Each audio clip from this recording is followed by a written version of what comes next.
back to the channel. Please like, share, and subscribe. Today's video, what I want to talk about is something that everybody that has done time, whether you're in youth authority or prison, is being on parole. Not just being on parole, but your parole officer. Um, because a parole officer can make or break you. Most parole officers, for some reason, it seems like they hate their jobs.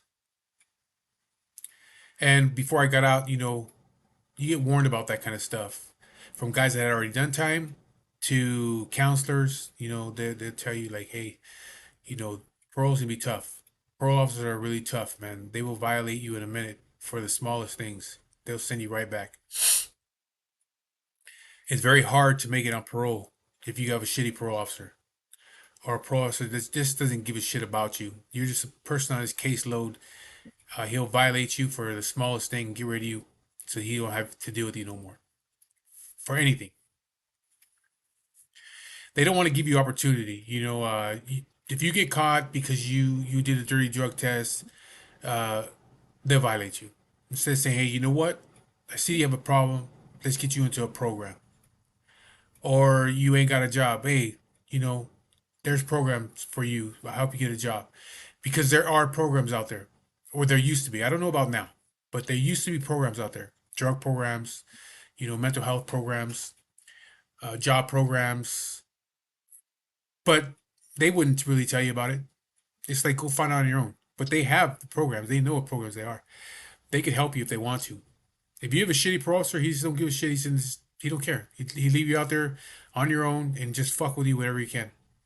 Search your house, come over there, violate you for anything, just to get you off his caseload. So when I first got out, my parole office was in Long Beach on Atlantic, and the first parole officer I had was part of the Rainbow Mafia.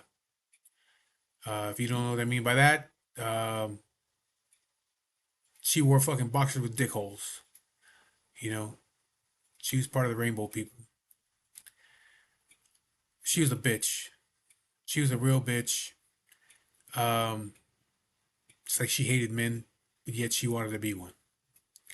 She was a fucking asshole. She came to my house the first day the day after I got out. I got home in the evening time, so the next day she was at my house early in the morning, bright and early. 6 o'clock in the morning, she's at my door. Doesn't say shit. She said, "Are you, She asked me my name. I said, "Yeah." She steps right in the house because she don't have to ask you to come in. Comes in the house, starts looking around. I'm just standing there looking at this bitch, like, what the fuck, looking around. Where are you sleeping at? In the back room. All right, come on, go back there. Looking through shit. Go back into the front room. Sits me down. I was like, okay, straight up. I don't play no games. You fuck up, I'm violating you. I'll send your ass right back. I'll get you a 6 month violation to a year. Don't fuck around. Stay off drugs, get a job. Give you 30 days for a job. Don't care what kind of job it is, as long as you're getting paid, you're working. Stay off drugs because I'm going to drug test you every single time you come to my office. And sometimes I'm going to call you in the morning until you show up in my office in a couple hours. You better be there or I'll violate you. Dirty drug test, I'm violating you right away. You don't have a job, I'm going to violate you. Or you got to go to school. Either you go to school or you have a job within 30 days or I'm going to violate you. You need to go back. So right away, she's just like, she's on it. Right away, it's discouraging from the very beginning. From the very beginning that I met her, right when I met her, it's discouraging. She was a bitch. She didn't want me on her caseload. She was gonna straight up violate me for anything that she could. Um, she's breaking everything down. Catch you with a knife, violation. Catch you with bullets, violation. Catch you with a gun, violation, another charge. Knife, another charge. You're banned from being in the city that you grew up in or that you're where your gang's at. You're banned from that city. I catch you in that city. The police pull you over that city. Violation. I'm gonna get you another violation. So stay out of that city. All right. I'd say within a month they switched me over. They pulled me off her case. Don't put me on another guy's case. Same thing with him though. Yeah, he's a dick with his rules and shit. I started going back to my neighborhood by that time. I didn't want to catch a violation, so what I told him, I said, "Hey, I got a job with my uncle because my uncle has his own business, and his business was his business, his office, which is technically his house, was located in the city that I grew up at, where my neighborhood was at.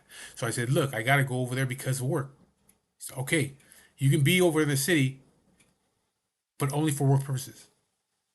If you're over there hanging out and shit like that, I violate you.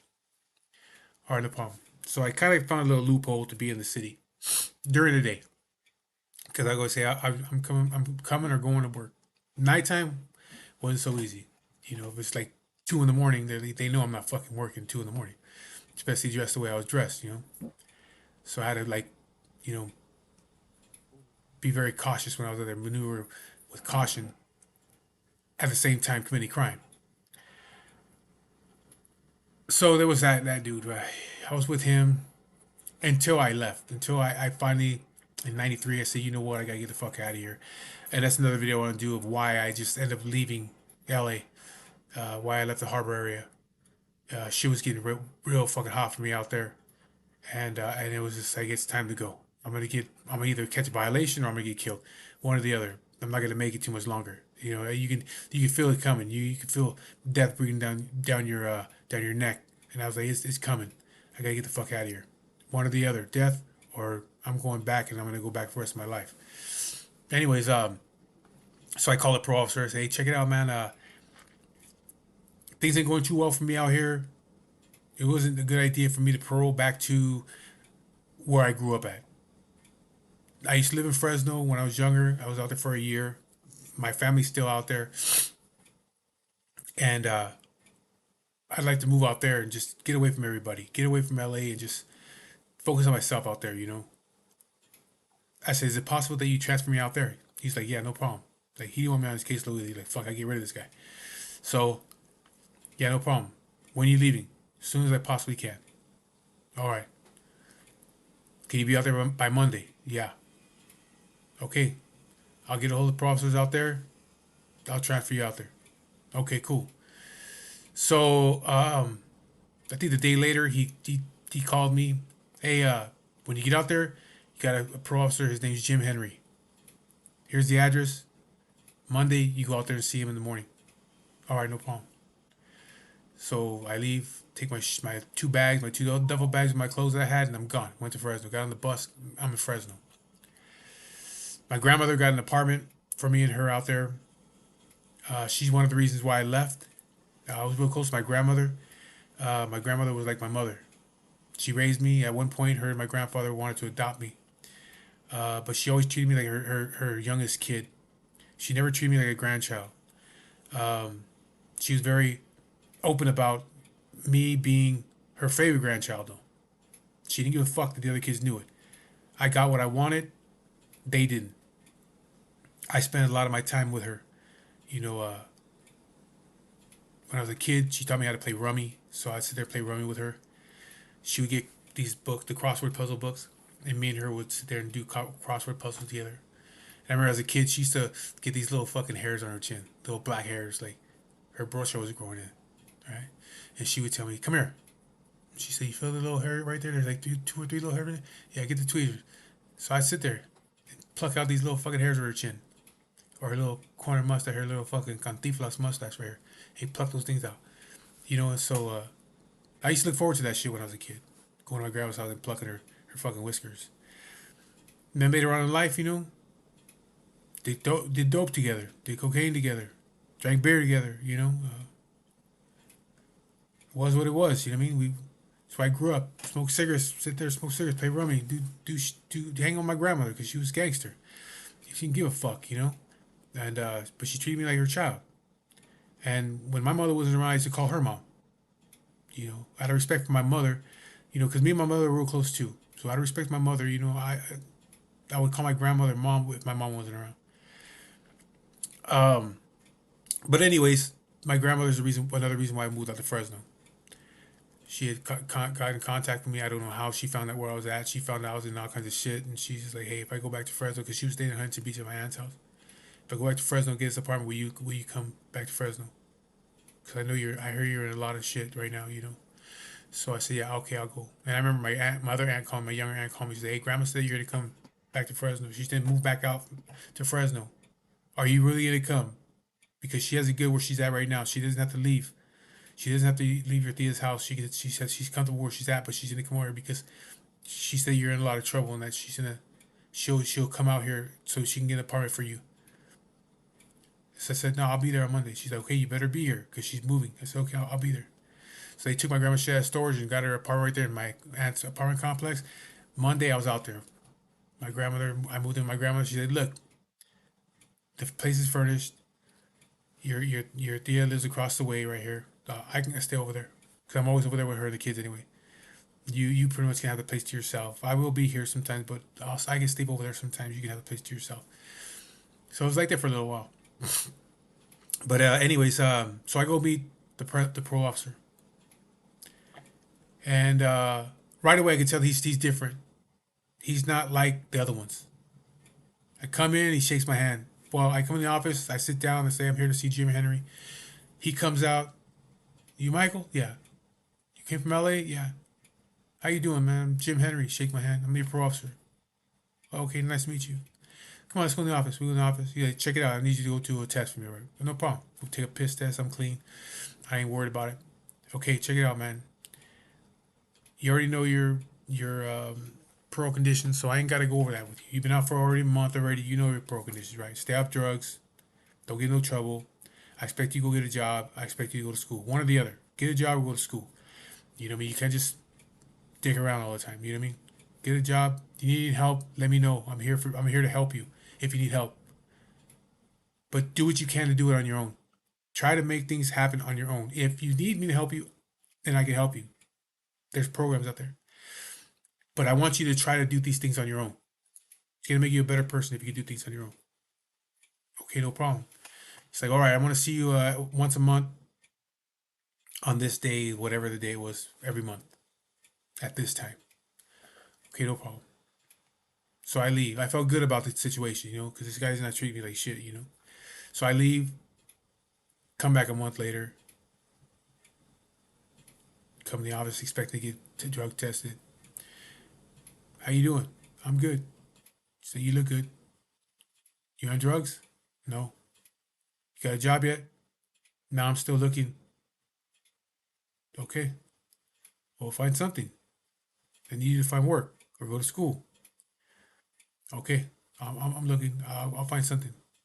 That's when I found out about temp agencies. There's a place called temp agencies. You can go to a temp agency. Here's the number to one. They'll help you find a job. They're temporary jobs, but they'll move you from job to job. You ain't doing the same shit all the time. Okay, cool. So I call a temp agency, get a job at Sears. Eventually, I get a job at Sears at the store, working in the receiving area of the store where the trucks come in and deliver all the product. Anyways, you know, all right, see you later. See you in a month. All right, cool. A month later, come back. "You on drugs?" "No." "Find a job?" "Yeah, I'm working at Sears." "Oh, you are? Okay, good. Good. All right, man. Come back in a month." Next thing, it's like, I go in, same shit. "What's up, Mike? How you doing? Everything good?" "Yeah, I'm good. You look good. You on drugs?" "No." Even though I wasn't doing drugs to make you skinny and shit, though. Smoke a lot of PCP. But I would drink Serto before I went to his office a couple hours before. "Okay, you look good, man. Still working?" "Yeah." "From now on, call me. You don't gotta come in.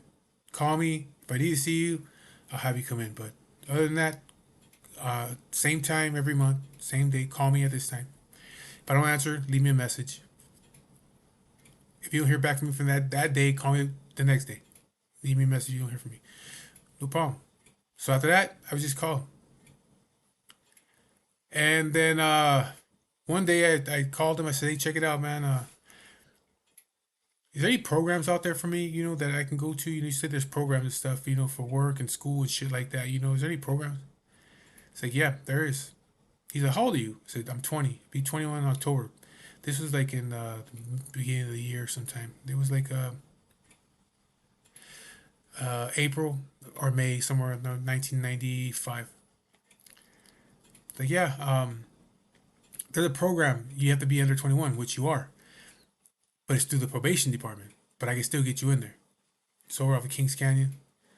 They'll help you, teach you how to teach you how to do job interviews and stuff like that. How to look presentable at a job interview. How to speak at a job interview. How to conduct yourself at a job interview. How to fill out job applications. They teach you all this stuff. While you're there, they'll get you a part-time job while you're going to the classes. The classes, my memory's all fucked up. It's maybe a month long. I think the class is like a month long. During that time, they get you a part-time job that fits with your schedule to go to their program and then work.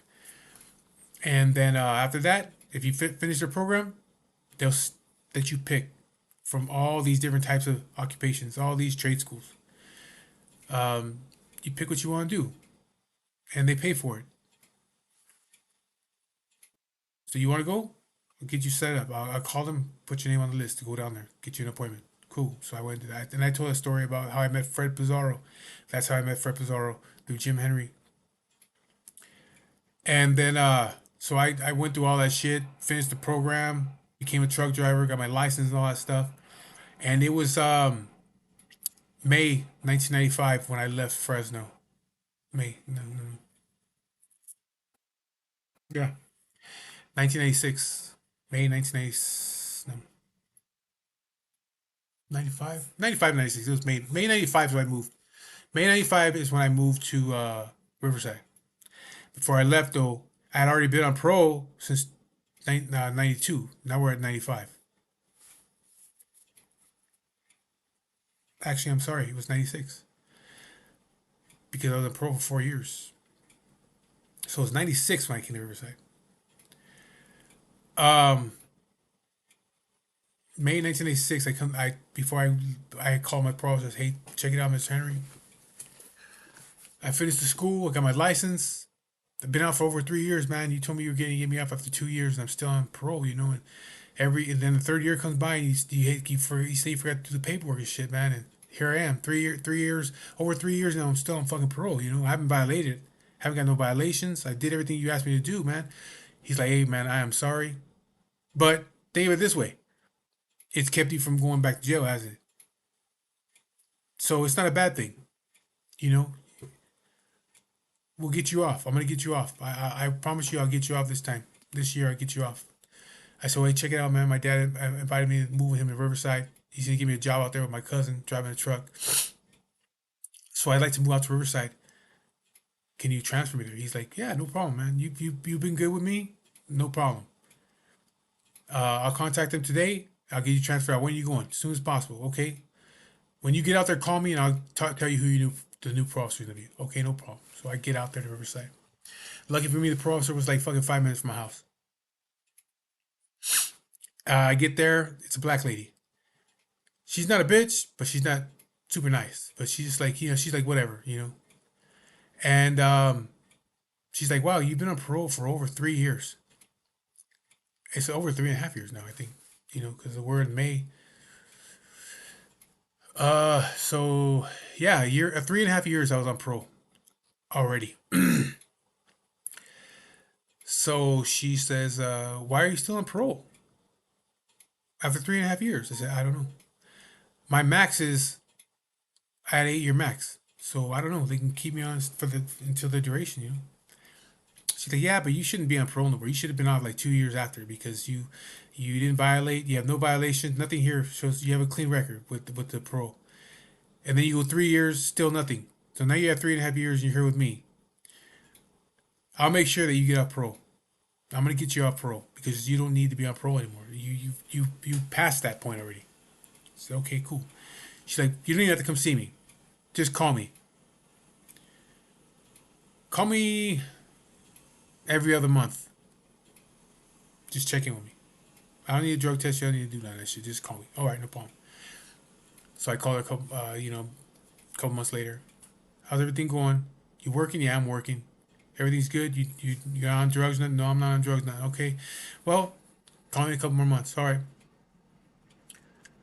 A couple months go by, and I call her and I say, hey, this is this is Mike. Just checking in. A couple months passed by already. Checking in with you. She's like, you didn't get your paperwork? I said, what paperwork? You're not on parole anymore. And I was like, I'm not? She's like, no, you've been on parole for like about 2 months.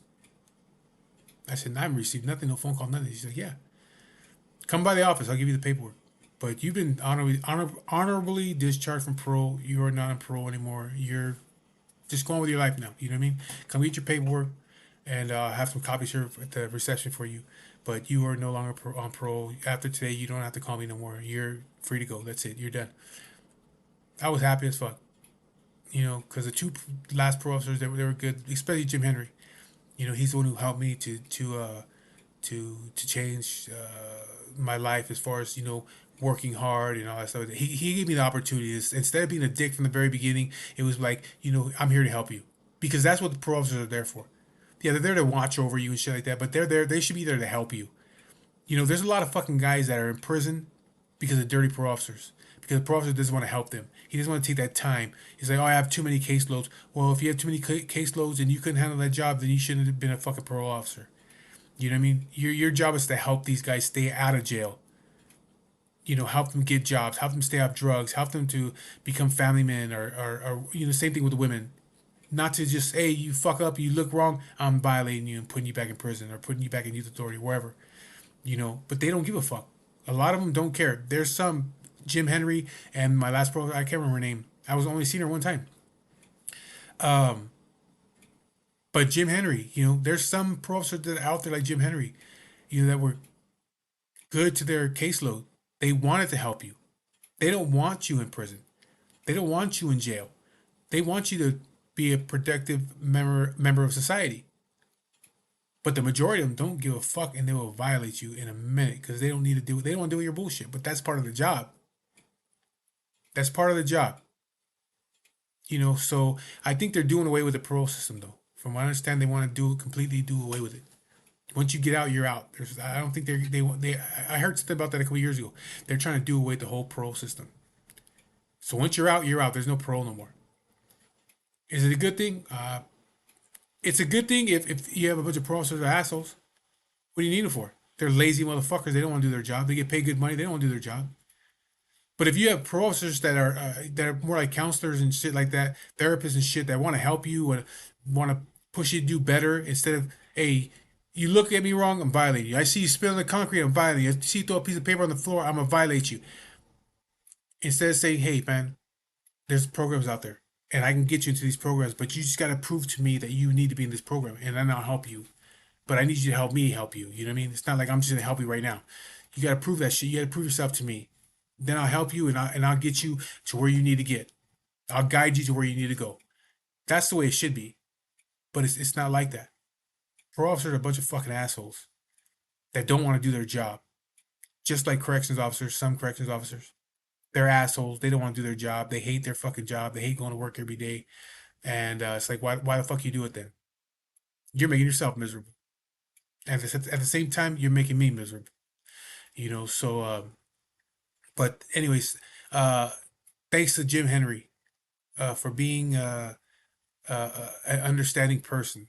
You know what I mean, and helping his parolees. I don't know how many people that man has helped. I'm there's nothing special about me. I know I'm not the only one that this dude helped out. I'm pretty sure he did it for almost all his guys, unless you were just a fuck up and he just couldn't deal with you.